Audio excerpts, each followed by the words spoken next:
Our next speaker is Dennis Hayes.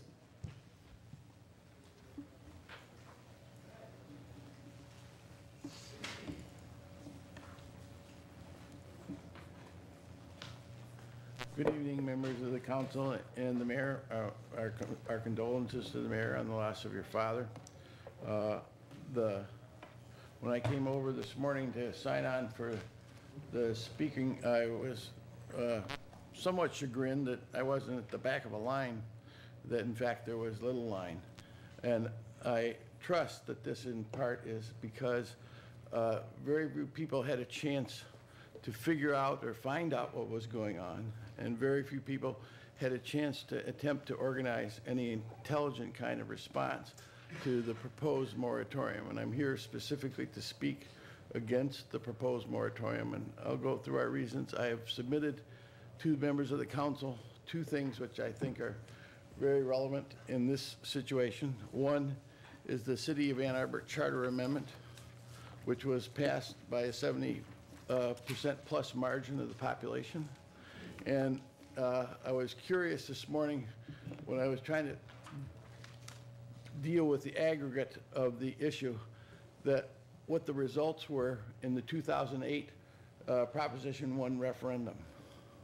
I think it would behoove all of you to look very carefully at the fact that in no precinct in the city was this passed by anything less than a 60% margin.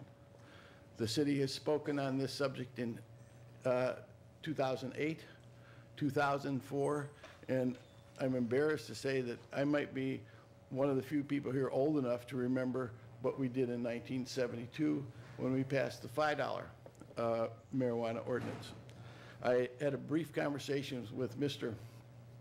Postema before coming up, and he has advised me that there's been a proposed amendment to the moratorium to exclude the patients and caregivers from the implications or the application of the moratorium. I would thank you on behalf of the patients and in particular on behalf of the caregivers, but I would suggest that it is another illustration of what's happening tonight. This was done yesterday at 5 o'clock. No notice. Nobody was given any particular notice to discuss this. There's no opportunity to discuss it.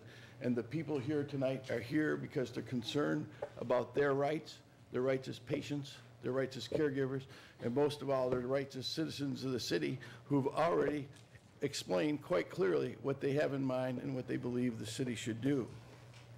The particular points I would like to make with regard to, and I'll try to do this quickly, is the process was handled like a secret court. Thank you. And that should not be permitted, and you all should know better than to do this stuff in secret. Our next speaker is